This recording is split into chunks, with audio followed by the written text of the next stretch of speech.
get everybody back in again, right? If you're on time for a meeting, it generally means that the if you see people here, it means that the last meeting went over time, and that's our bad, right? That we should have got out of the room beforehand. So when you get into the meeting, just stay. Otherwise, it takes a few minutes to get everyone like back in again. Well noted. Yeah. Okay. So let's go ahead and take a look at this one. Tendi, I'll run through the scrum actually real quick for Tendi's benefit because I think Yeah. it's been a few days and he's been away. Um, okay. All right. Let's go over to Tendi. Tendi, go ahead and tell us. Or actually, sorry. Let's go to Andre. Andre, you're up first. Tell us what's going on at A1.0. Okay, thank you. This A1.0, I'm still working with this, but I already contact my guests from Russia, US, and today I contact my guests from Philippines. So we have a lot of this experience from a different country. But texting people from US is hard because we have 12 hours times different. Yeah. But I'm still working on it. Okay. Yes. Andre, good news. We connected with this guy in the U.S. in San Francisco at 9 o'clock this morning, and I think it worked out pretty well. Actually, I think it's about 6 o'clock their time at 9 o'clock in the morning here. And most people are working remotely, so they're pretty much available from any hour. Okay. All right. That's just my consideration about timing. We have to chat on the right time. Definitely. Okay. Yes, Shania. Yeah, Andre, I think I can suggest you to use Savvy Time. So it's kind of like a time converter. You can predict what time you want to contact the guest. Fantastic. Okay, Shentia, what would you be kind enough to actually write that onto our card? And Sure. that way, this good piece of advice will forever be tagged to Andre's pivot. Okay, next one, to changing the welcome message. Andre, I understand that this has already been sub-prioritized, but tell me what was the idea, changing the welcome message? Because we have already a lot of content in our Instagram, so we can suggest our guests to check our Instagram to see what's can we do at like Uluwatu or Candra already put some information about Canggu or what happened in Indonesia travel currently like that, sir. So that's what my idea. Okay, got it. And because I'm thinking that this is being under prioritized because there's hundreds of welcome messages, correct? Okay. Yes. Got it. I would suggest actually this is a good opportunity, Andre, to think about restructuring the welcome message. I'm not sure how it's structured right now, but I think it might actually be good to have like it as part of two snippets. One is a general snippet of like kind of like that could go on every welcome message, and the other part of it is specific to that property. So when you make a change and you want to change all the welcome messages, you can just change the general snippet, right? So meaning that on Text Expander, Tendi, correct me if I'm incorrect here, but I think that you can essentially use snippets to make new snippets, right? So essentially you can actually create like, let's say the welcome message for a villa in Canggu. You could actually have a general message for all welcome messages for villas in Canggu, and then you could have a specific part related to that particular villa, like the address, like certain other property-specific details. That gives you flexibility, Andre. When you want to change the general message, you don't have to go to each villa and change it. You can just change the general message, and that will then apply. Such as if you want to start a new Instagram. Yes. Okay? All right. Thank you. Okay. Next to Chandra. All right, Chandra, tell us what's up.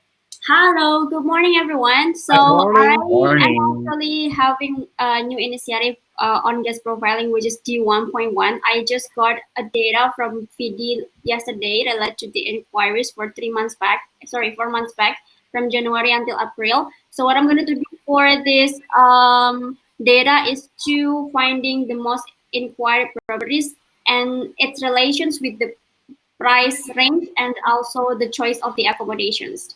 Okay. And would be like the content improvement afterwards. I'm finding the correlation that it could be the content improvement that I could deliver to content. All right, that sounds actually like a pretty good initiative, Chandra. That's a great idea. Okay, fantastic. Let's continue. Let's go to F2. This is F2.1, which is making personalized Airbnb manual for each property. I will ask Aldo and Gani for a sub discussion today to finding whether it is overlapping with the Airbnb guides or not. If it is overlapping, then I will just drop it. Okay, sounds good. Let's go to G2.1. G2.1 and G3.3 is actually I have another insight from yesterday's discussion. So today I will just like spread out more nets. I will finding a lot. Today I'm focusing on finding more people. Then tomorrow I will focusing on contacting them. So I think if we finding like more people, then the chance of getting feedback is much higher. Okay, sounds good. Let's go over to this one, and this is the same, right? Essentially, building the supply chain. Okay, Yeah. great. Let's go to Cynthia. Cynthia, tell us what's going on. Okay, thank you, sir. So good morning, everyone. So for my idea for A 4.0 for sharing the innovation and relation to with the farmers, I think it has to relate to B 2.0, and I will connect with my guest from Austria for tomorrow. It will take time at 10 a.m. CST, so it's probably around 3 p.m. Jogja time, WIB, and then also for the update for B1.4 for the remote hosting by networking. So this morning I have done a conference with Michael O'Reilly. He was the Vice President and Customer Experience. Thank you, Jing, for your time also this morning. And then for the next follow-up, I will have another meeting with Burchui Atai Sahin. She is the Customer Success Lead from Sojourn on Friday. And then also, yeah, I think I will drop the Mohit in he asked for the fee. Yeah, that's for me. Fantastic. Good progress there, Cynthia. Yes, over to Tendi. Cynthia, may I know, do you have the record or the notes, like what you talk with him, or like, is it something new, like interesting that you can share to us? Okay, I'm sorry because I did forget to record, but we have a paper. Maybe I can share it with you guys. So we have a paper that include the discussion, what things that Jing asked this morning. So I think I Okay. could share it with you. I could Thank put it you. here. Yes, Yeah. Cynthia, go ahead and place it onto the card. Tendi, all the material related to this initiative, we'll just put in the card, and so it's all bundled together in one spot. Okay. Okay. Great. Thank you for asking, Tendi. Yeah. That's good insight too. Tendi, we also would like, if you would like to begin this, this is a really good initiative on your side as well. You can either use my profile on LinkedIn or your own profile to expand. And I think that's a pretty good. How does it feel, Cynthia, to try this out for the very first time? It feels nervous, yes, but it's very interesting. Yeah, and it's definitely something that where every day if you do it, you'll feel a bit of accomplishment.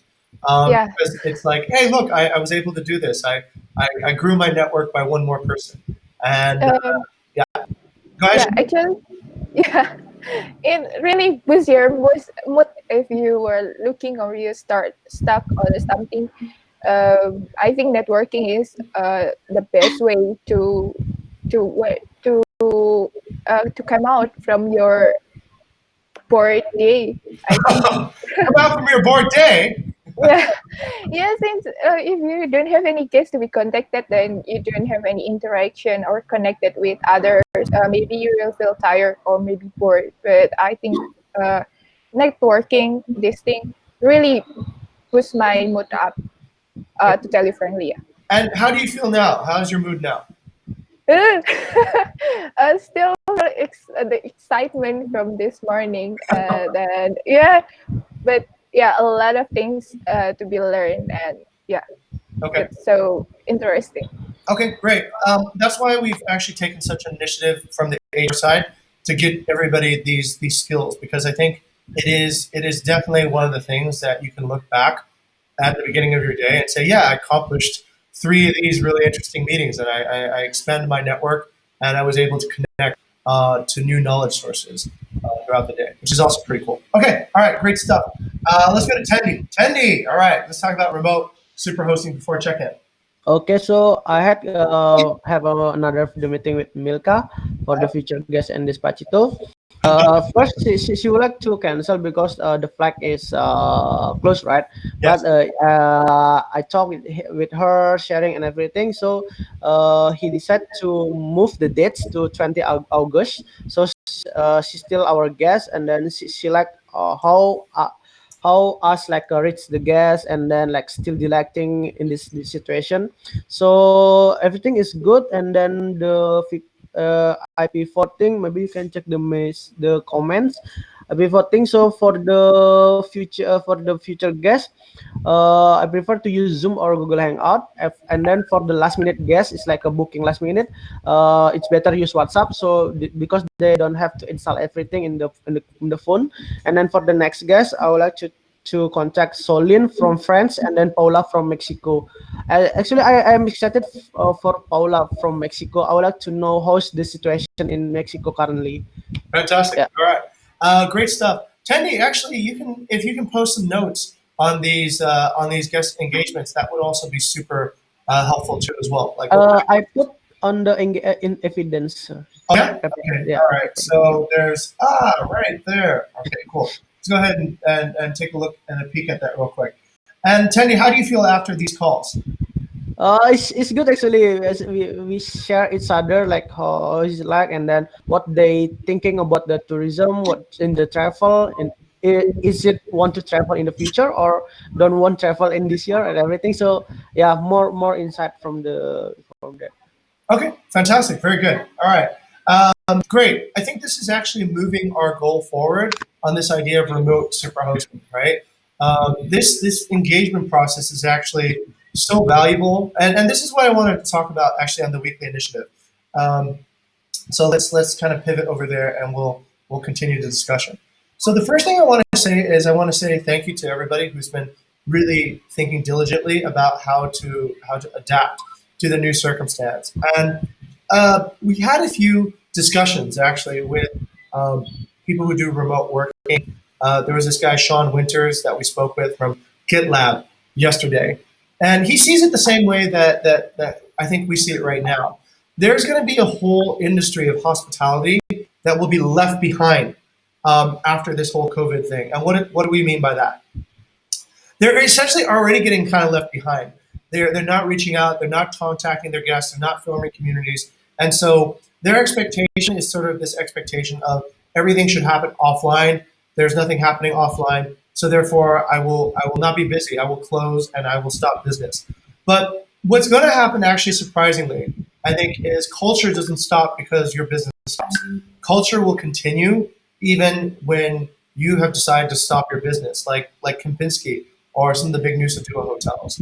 So the question is, will your culture in your hospitality organization be compatible with the new culture after this whole crisis, right?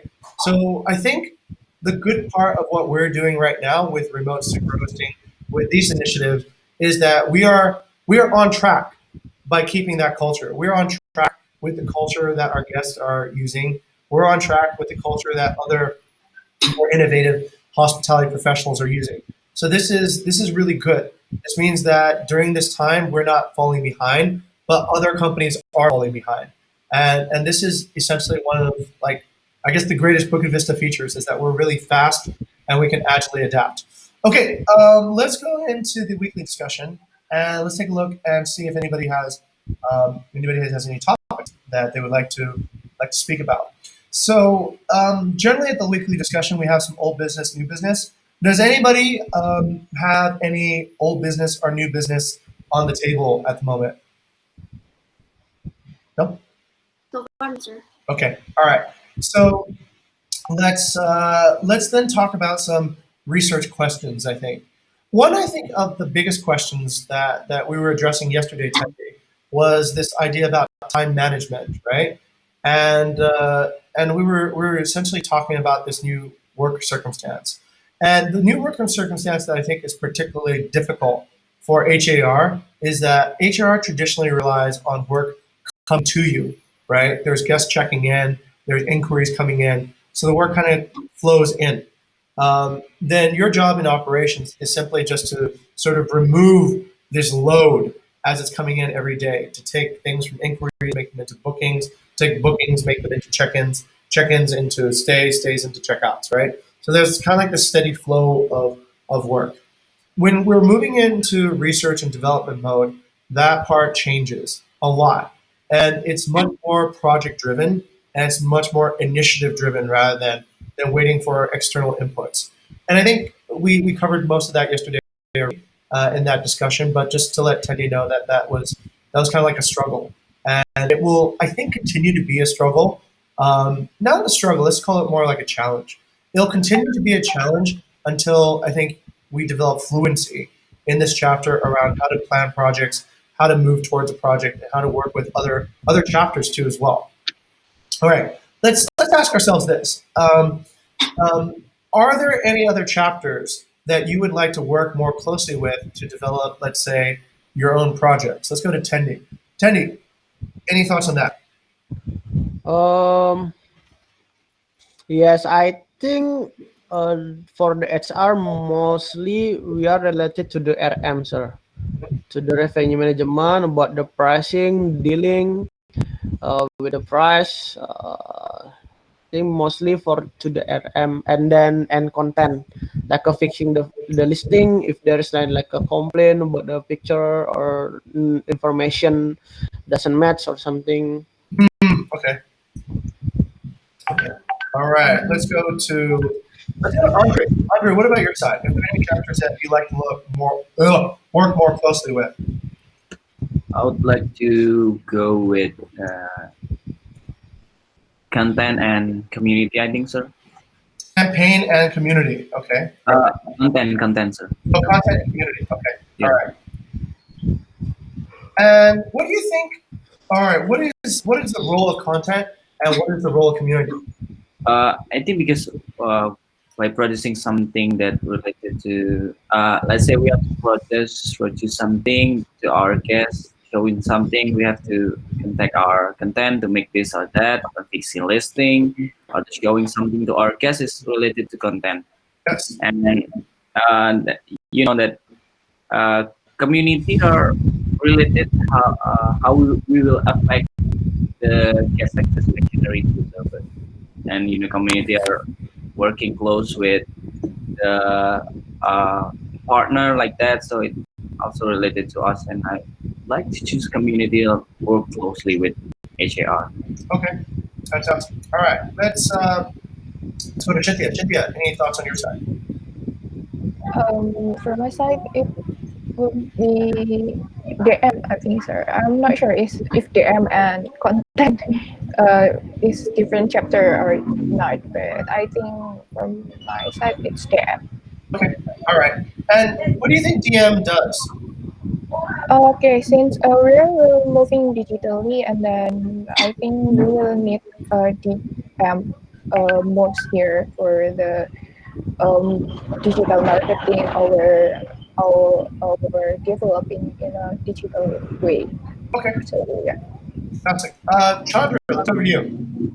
I would say to content and also feed the SPI teaser. So most of my initiatives is related to Instagram, and we already have like a workflow right now to moving out some data of the property into the Instagram, which is at this kind of moment we really need a content team to do that. And for VD itself, it's worked out on my profiling. That is, he could provide me data faster rather than just by stepping the tableau. Okay. All right. Fantastic. All right. Okay. Great. So this is amazing stuff, and this is how we start working on sort of the next level. Look, everybody gets together in this chapter to kind of cover what sort of projects that they're working at and such. But remember, don't forget to also sync up with this. This is actually an evolution. So we used to all sync up at company level. Now we're syncing up at chapter level. The real work that actually gets done on a day to day is like, let's say between me and Andre, right? Like we're kind of like in different chapters, right? So the real work actually should start happening within like the project groups that you're working with. So if you're working together, let's say with Vidi and stuff, that's where the sync up really happens. That's where the majority of the juice happens. This idea of project based is actually a bit stronger than chapter based, right? Chapter is where the best analogy I can have is it's sort of like a jazz band. The way that a jazz band works is basically you have two modes of playing. You play together with the band when you don't have anything to play yourself. So you just kind of like and then from time to time there's your moment, and that's when you go off and you solo for a little bit, and the band sort of backs you up, and then you come back into the band, you play with the band, and then so on and so forth. That's generally what the cycle should feel like in terms of how day to day work feels like, right? You sort of hang with your chapter to play as the band, and then from time to time you'll have your own idea, and that's your own pivot. And then with that pivot, you can work with other chapters, and that's when you kind of go off on that pivot alone to work on that. And then once you're done with it, then go back to your chapter again to sort of sync up and get new ideas for what you want to play next. So that's essentially what the cycle should actually kind of feel like in that particular dimension. Okay, great. One thing that actually inspired me today that I'd like to share with you guys is the purpose of great customer support, right? So let's kind of do a little survey and see what everyone thinks that is. Tendi, what do you think is the purpose of great customer support? Great customer support. Uh, purpose of great customer support. Oh yeah, uh for get the customer use our service again, like a repeater. Yeah, Okay, all right. And anything else? got a great review from the guests Okay, for, yeah, for the marketing, for the sales as well, because okay, fantastic. Okay, great. And how are we going to do that, Tendi? How are we going to get great reviews? How are we going to get a customer to use the service again? give a great service, and then uh give the experience to the guests. Great service and experience. Okay, how are you going to design? How are you going to imagine and create these processes to great service and great experiences? How to create, you have to understand what is your product first, and then you have to fill your product, and then you have to be a customer first, like about that, and then you can feel what is the customer needs and then wants. You have to understand that. All right. What are their needs and wants? Okay, fantastic. Let's continue going. Andre, all right. What is your vision of great customer support? Let's just talk about that. Actually, the vision of great customer support.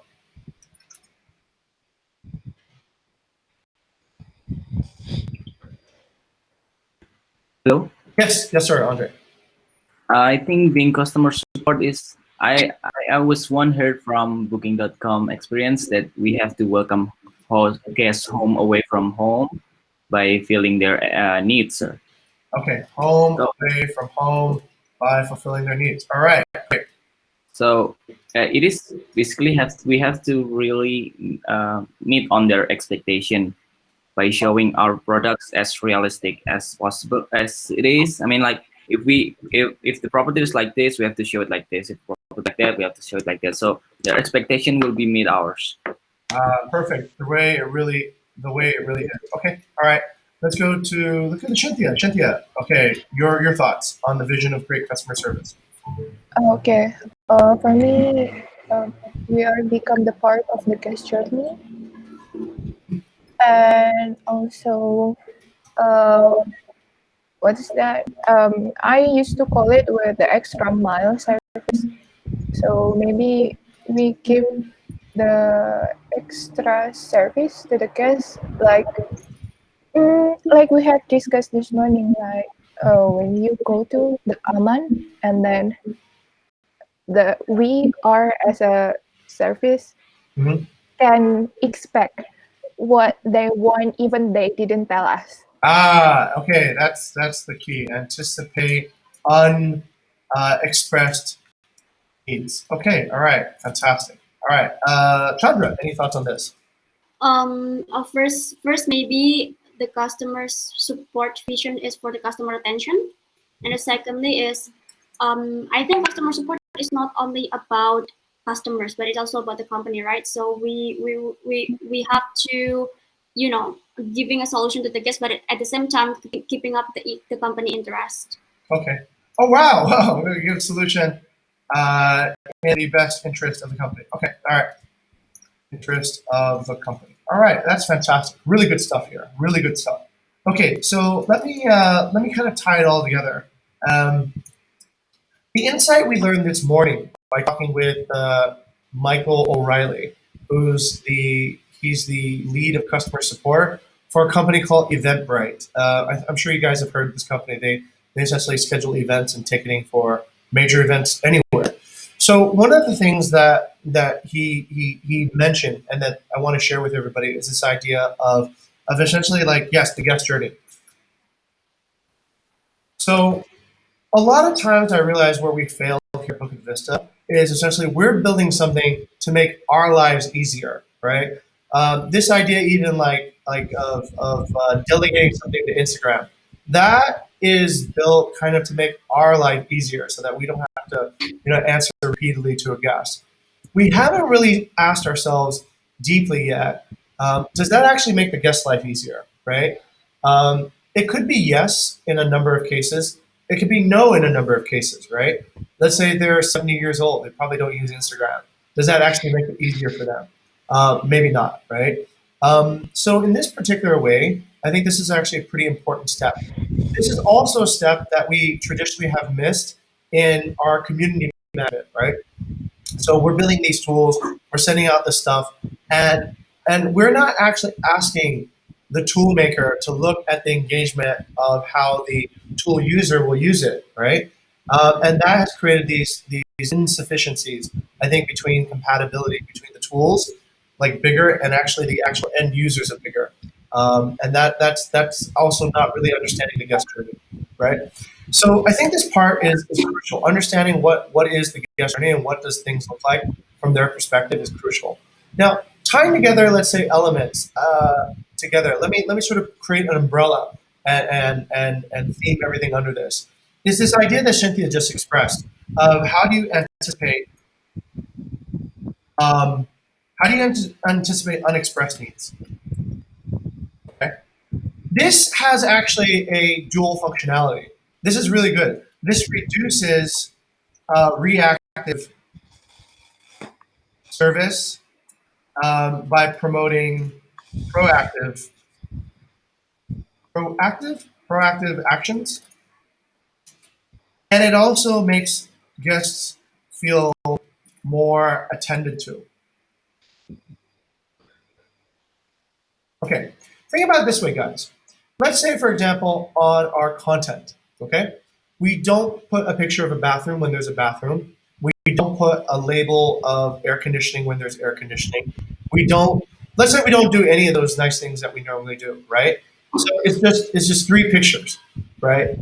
So then guess how busy HAR would be. You guys would be busy telling everything about everything, right? Like, does this house have a pool? Yes, it has a pool, but sorry, we didn't take a picture of it. Does it have hot water? Yes, it does, but we didn't, indicate that. Does it have this? Is it close to that? And so you can already feel how frustrating that must be as, let's say, a guest. You're already in love with it. It looks good, good price, good location, whatever, but it's just so incomplete. It's just so incomplete and so wrong in terms of like its presentation. So what should we do? We should anticipate a guest might ask these questions. We should anticipate, like Tendi said, let's try to feel this from the guest side and see, do we actually feel those parts? And if we do, then let's try to fix those problems before it actually becomes a question. The way that I see it is if a guest needs to ask, that's already kind of like a small failure point along the journey. Why are we not able to anticipate that they could ask this question at this point? Now, okay, so then you have to have a balance too, right? and this is kind of like a decision split. So you have to make a balance. You can't. What if you put everything there? What if you put like I made this wood from teak harvested in this state, and it was done by these men, and here are pictures of the people who built it. And what if you went into superlative detail? Then it might get a little bit boring too, right? It might like not really get to the point of what I'm actually looking to understand. So then you need to then come back and ask, okay, all right, am I feeding too much information to the guest, and are they not responding well to that? And the good thing is you can actually track all this stuff, right? You can track like the conversion rates, and you can see what the guests are doing, and you can actually have some control over the sequencing of your content. Say, for example, you want a guest to understand uh, everything crucial, but then not miss out. So then you could actually have, let's say, 100 photos, but just make sure that the first 20 are the most crucial to answer the guest questions. And then the other 80 can be about, this was made from a nail that was harvested from this mountain, that was made from this ore, and this is placed into the bathroom of your, you can kind of go into that if you want, but just make sure that part is done. Okay, why am I telling you guys this? This is normally like a content thing, right? But I realize it's actually not a content thing at all. This is actually a hospitality thing. And content just supports the hospitality action. So, what do we mean by that? That it means that these initiatives actually to, let's say, create, follow up, understand the guest experience, these are actually part of HAR's sort of scope. And then content just simply goes to actually make it happen for you. And they don't really necessarily like know what the right questions are. They know over time, and that becomes, let's say, their standard operating routines, but they might not be able to know new things. Like right now. Like right now in the inquiries, our guests asking, is your property safe? Has anybody gotten an inquiry like that? Teddy? Not yet. Not yet, right? Have there been any new inquiries that have changed due to the COVID crisis? Maybe not inquiries, sir, but the guests who already booked and talk to us manage situations. Like, is it still Right. safe? Or Right. So guests are having these needs, right? They're having these information needs, and this is kind of like where revenue managers came in to try to do the cancellations. But this can also be, so we send out all those messages to our guests telling them what's going on, right? And we recruited a lot of HAR's help and volunteers to do that. But this can also be started as an HAR initiative to keep guests informed. We did it from revenue management as a way to reduce cancellations, or at least to swap cancellations. We want somebody to cancel earlier rather than later. But also think about this like from the guest perspective, right? They're in a journey right now where they've made a booking and they're waiting. And in this process of waiting, they're reading the news, they're looking on the internet, and all they see is just bad news everywhere, right? And if they don't live in Bali, they don't, kind of interact here. It's really hard to visualize. You know, are there any cars on the street? Does it feel safe? What's been the number of cases? And they don't have the same access or knowledge about information sources that you guys might have. I believe that there's a website for Indonesia, like the COVID site for the world, and it just tells you how many cases are happening here. So stuff like that could actually be very useful information for our guests. Okay, these are just examples. These are just examples of a vision. But this is a pretty good vision, and this is a very sustainable vision that will carry you through a career in hospitality, which is how do you anticipate unmet needs? How do you go and figure out what somebody might be feeling before they actually need to request for it? Okay, so the kind of the I want to share a story with you guys to sort of cement this idea in. Shindy has already heard this morning, and I think Tendi might have heard this story a few times already. So actually, wait, let me open this up. Let me open it up for discussion. Tendi, have you ever had a situation where somebody has fulfilled an unmet need in a very delightful, surprising way before you need to ask for it? I don't understand, sir. So, have you ever been like, let's say somebody has thought about, Tenny might need this, and then somebody did something nice for you before you needed to ask them to do that nice thing for you? Oh yes. Tell us that story, Tenny. Uh, This is I think from long time ago with Chandra, that's overbooking gas, and then there is overbooking in last minute. I just check it, but Chandra is already know first, and then she have to contacting the guest, and then I plan to contact the guest, but it already fixed. Like the guest already got the solution. So yeah, I just said very thanks to Chandra. Maybe that's a good core value recognition there. So yeah, that's actually an example of delight, and that as let's say a lead, that's great. That's a great feeling.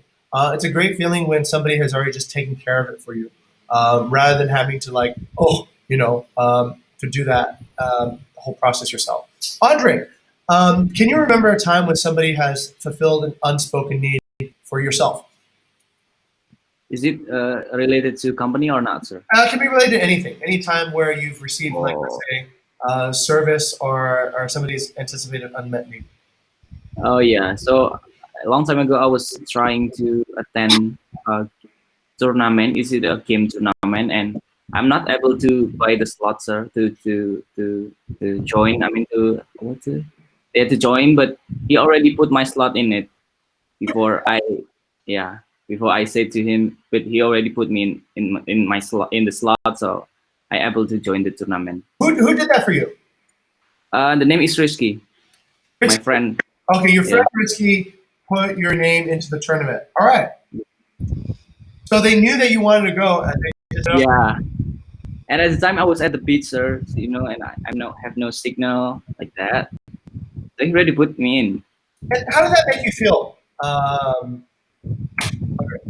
I was surprised and happy, and because I know that this is a big tournament, and a lot of people want to join, want to really on that tournament because that's online tournament. Okay. So it was a competitive situation, and your friend gave you a boost. Okay. Yeah. All right. What about you, Cynthia? Any cases where you've had an unexpressed need for? Well, since I'm a short-term memory person, so I can't really remember what is that. But yeah, I think I haven't felt that. Mm, uh, sorry, I do really forget. Right now, I'm thinking too hard to remember. Okay, no worries. Let's go to Chandra and then we'll come back. Yeah, Chandra, anything on your side? Yeah, I remember on the Valentine's Day, sir, back then. So I really love flowers, and but Tito is so far away from here, and just like sending flowers to me even when I didn't ask him to give me flowers. So yeah. Ah, that's right. You sent flowers. Okay, he sent flowers to you even from far away. All right, that's great. Perfect. That's really delightful. All right, let's go back to Cynthia. Cynthia, anything on your side? Yeah, I think it mostly my mom, sir. So Okay. yeah, when I need something, but oh, uh, what is that? Maybe it's kind of like when I'm looking for something and then I can't find it, and then I just like giving up, even that things is really important. Maybe just like simple like pen or weight. And then at the crisis time, then finally my mom comes and give me the pen. Such a yeah. So and since I need it that time, so I think it's really important for me, even just small things. Yeah. Definitely. Very good. Very good expressions. I have a funny one. This never happened, but I was thinking about like parents. I remember when I was in college, I would have to ask my dad to send money from time to time to, kind of like pay for things until I could work. So this never happened, but I was just thinking, it would be nice if he sent money before I asked for it. That would actually be kind of nice, right? Like that would be actually quite delightful. Like, oh, okay, here it is, and I didn't even have to ask, and it's already there. That's kind of like a target towards the light. Okay, and the reason why I want you guys to explore this idea is I want you guys to be artists. I want you guys to feel like there's an opportunity to be creative. A hospitality artist, right? So what is a hospitality artist? let's explore this idea. What is a hospitality artist, and what should, let's say, hospitality artists do? Okay. All right, Tendi, it's a new term. So, what do you think a hospitality artist is? Uh, the people who give something they like or hospitality to other person or group, and then what should hospitality artists do? It's like give something unusual, like out of their expectation to make a better expectation, like a better experience. Make a better experience. Okay. All right. That is good. All right. All right. Well, then, how would you design this experience, Tendi? How would you actually create something that would delight people? How would you create something that would make people go, "Wow, that's incredible"? By find some information from the profile or what they mention in the first, like for example, like in the inquiry or before when the guest confirm booking, like I'm two couple, I would like to stay in your house. I'm new couple, like I just married, like last time. So yeah, they're already couple or something. So maybe you can set like a honeymoon setup or like a flower with chocolate or something. So they don't expect that, but maybe they want they like expect something, but they not tell. So like it's like a it's just like a yeah, we connect with them. Okay, fantastic, very good. Let's go to we're almost going to cross the community side, and we might have to pause this pretty soon. But this is a pretty good discussion, so I want to keep on drilling. Andre, where would you start designing? Where would you begin by, like, let's say you want to design experiences to really delight people? How would you approach that? I think we have to show our product, sir, to make a difference. Mhm. By the other product is, yeah, we just have to show our product. Uh, as in Bukit Vista, we have this, and maybe you will not find this service in other places, Okay, something like that. our product in different places. Okay, so that's before the booking, right? So we're kind of just showcasing and getting that product right. Okay. That Anywhere. during the service, sir. I think. Yeah, that's right. That's actually a service. That is a scalable service, in fact. So we are showcasing and we're delighting people with the pictures and through the guest journey of browsing and merchandising. You're very right. The work that content does is merchandise. So you can think about, have you guys ever shopped at a real warehouse before? Like, have you gone to a place where it's just everything on pallets and everything on containers and pick stuff off of that? Yeah. Yeah. Okay. Compare that to shopping, like, let's say at a mall where everything is merchandised nicely. It's got the right lighting on it. It's a different type of experience. It is a different type of experience when things are merchandised right. It makes it seem more special. If you actually have, I've been in assembly lines before where they're mass manufacturing things, and the weirdest feeling overcomes you when you see 10,000 units of whatever thing you love, right? Let's say you love, I don't know, let's say you love milk tea. But when you see, like, let's say a room filled with milk tea, you start feeling like that's not very special, right? That's just kind of common.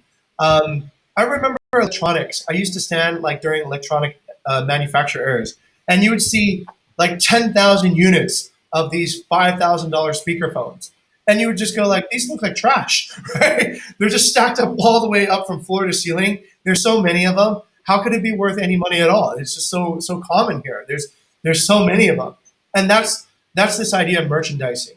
If you want somebody to feel delight about your product, if you want them to feel care and attention is put into it, then you need to merchandise it well. Think about maybe when you go to a fish store, right? If the fish is just sort of spread everywhere in stacks of fish, it just looks like wood. It looks like coal. It looks like there's nothing special about it.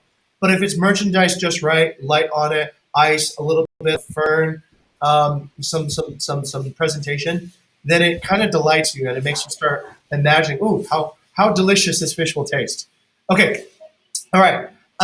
What I want you guys to think about is this, right? And this is just essentially part of how you would create an initiative. The part that you can create an initiative is when you design an experience, you have to understand the Maslow Pyramid, right? And you kind of need to really, really think about, all right, what part of the pyramid are you targeting, and what is that effect going to look like? So just as a refresher, let me show you guys what a Maslow pyramid looks like, right? Here around there. And I'll give you kind of like a concrete example of how this would work, right? So let's say, for example, you are going to try to delight somebody. Okay. Okay. All right. Let's say the level of the pyramid. And this is where you get to be an artist. What is an artist? An artist understands principles, right? Let's say you're a painter. So you understand about perspective, you understand dimension, you understand about color, tones, you understand about these principles involved in painting. You know what kind of images that you can create that will delight people when they look at your painting. So then where your art comes in is to how to deliver that. How are you actually going to create that painting is up to you. But you got to understand some principles first. So the first principles in, I think, hospitality is understanding a little bit about psychology, a little bit about how people work, a little bit about what makes, let's say, a person more likely to be delighted. Tendi just before was talking about different services and things that are pretty well known, right? We know about using flowers for honeymoons. We know about, let's say, these strategies that we use. But question is, how do you create something new? How do you create something that will be ultra innovative, some new practice, some new standard, some new way of actually getting to understand and delight somebody? Well, the first thing is actually you have to know about people. Like Chandra, Tito knows that you love flowers. So if he sent you, maybe if he sent you squid, you wouldn't be as delighted as if he sent you flowers, right? Or if he sent you, I know, horseradish sauce, you might be like, this is weird. What is this about, right? So the first part is actually, you do need to know something about the guest. You do need to know something about the person you're trying to delight. So next part begins on what level of the pyramid you want to actually target. And then you have to think about kind of, it's like communication in a way. You have to think about the audience, the timing, and the message, and the channel, right? Actually, and the channel. Okay, but in this particular case, the message is more related to what level of the pyramid you're targeting. Okay, let's say, for example, you're targeting a physiological need. Okay, so physiological need, I have a great example for you. Once upon a time when my daughter Eka was at a resort crying, this is the one that I was talking to Shitya this morning. She's there crying at a very luxury resort. There's a lot of rich people there. They're all not very impressed. So what did the hotel do? Did they kick us out of the hotel and say, bring your kids somewhere else? Did they do something to embarrass us? No. What they brought was they actually brought a plate of cookies, right?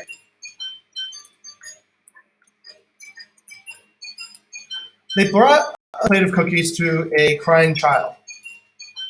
And they did it right after, like, did they do it 20 minutes after everybody had to hear the child cry? Did they do it before the child cried? No, they timed it like about 1 minute after a kid started crying.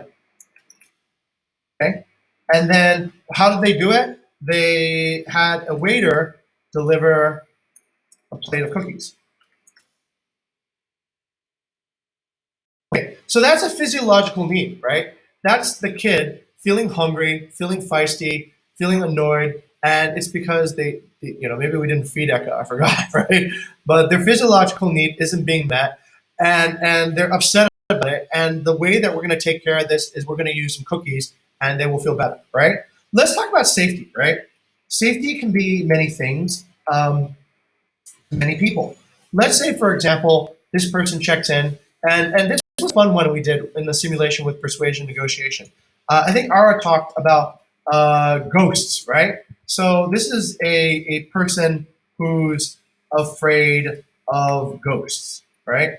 Has anybody actually experienced that yet? Have you ever had to check in where they say, I'm scared of ghosts? Cynthia. Yes, I'm sorry. Okay. All right. Yeah. So you've had that. Okay. So actually, this is maybe not a great example of safety. This is more of a perceived safety rather than an actual safety. Tendi, yes, go ahead. I have one example, sir. Yeah, at Villa Kama, there is like someone going to the roof, and then see our guests in the pool. It's like I'm not sure if there's like a to count to yeah fix the roof or something, but he not like have a permission to there whether we have guests there. Okay. And what's our message? What's our way to try to delight this guest by appealing to their need for safety? The message. This is after or before happen.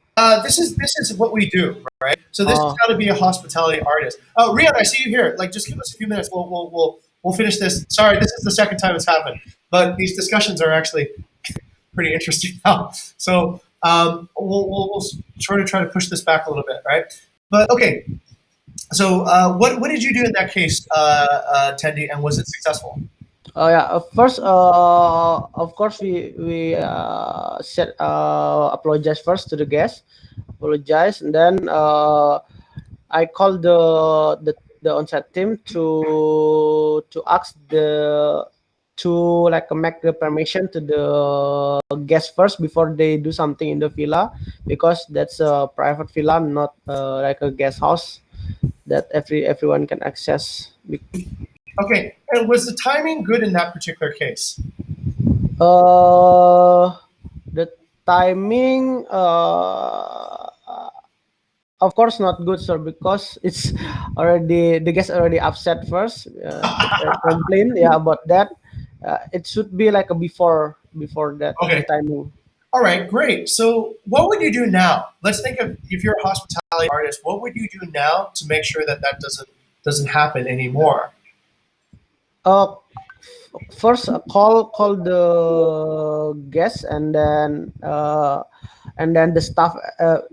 So no, this is to the guest or to the staff, sir? To Uh, the you team. have to think about, let's say, if you're an artist, which side would you do? Here, I'll flow this through for you on this case, Tendi, right? Yeah, So what I think you could do actually is this, right? You could just put a sign saying in, let's say, whatever the roof access is, however this person got up to the roof, don't go on the roof if there are guests in the villa, right? So that would then allow the channel could be a sign or a message in the roof access doorway, and it could just simply say, uh, don't use the roof when guests are present. yeah, And that way, your timing will be better because it will be before the guest sees the issue. Okay. And this thing wouldn't happen, right? As long as they respect the rules on the doorway sign, right? And maybe you could even put a number, call this number to check. And maybe you can send that as an air support number, and they can call and say, "Hey, look, I'm the roof of Villicama. Can I go on it? It's really urgent." And then that would allow us to detect, oh, this is happening, and then we can talk to the guest and see, hey, look, guest, they need to fix the roof. It's important because otherwise it's going to fall on your face, right? So this guy needs to go up, and we can coordinate that. So that's actually a pretty novel solution, right? That doesn't need to be done through WhatsApp. That can actually be done maybe with a physical sign, and we can place it on whatever they're using to get up on the roof, right? If they're using a ladder, then maybe just put it on the ladder, right? Before you use a ladder to go on the roof, then please double check with us first. And if it's something else, if it's like a doorway, then you can just post it on the doorway, and that sign would be ready. Okay. This, I think, can be actually a fun exercise that we go through, maybe on the meetings, right? You guys can go through and think of all these different situations. Let's say for love and belonging, for esteem, for self-actualization. What sort of message, what sort of way would you address that? And guess what? That would be a great handbook. That would be a fantastic index, a knowledge base, whereby anybody who is experiencing this problem in the future could just look and see, all right, I have a crying baby. What do I do? Right? and they could search for it and they could find, oh, okay, I could do this solution, right? And I get that done. So that's part of the discussion I wanted to have with everybody in HAR, and I think that's a important discussion, and that kind of can create vision, and that can help you drive new initiatives, which is the point of this discussion. So once you know that this is, let's say, the method, then this is where you can start becoming artistic. You can start becoming like more creative about, oh, how am I going to actually deal with this issue or that issue? Okay, does that make sense? Okay, all right. Let's talk about the next steps. Have to understand the Maslow pyramid. What next step would you like to take, Tendi, after knowing about this?